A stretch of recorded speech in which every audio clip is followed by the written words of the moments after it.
How to add glow effect in Capcut. Hi guys, in this video I'm going to show you step by step that how you can add glow effect in Capcut on PC and Mac. So let's dive in.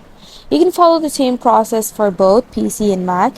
So now I'm just using a video from my library, a stock video over here, but you can just go to the local section and then import a video from your PC and use it. Now once you have the video on your projector, just click it. And now you can see there's this effects option on the top. Click it, and in the effects option you have to go to the body effects over here, and then you have to search for glow.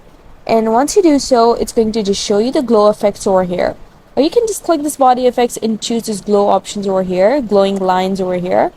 And now you can see I have these glow effects over here, and now you can choose the one that you like and just drag it and then add it to your video.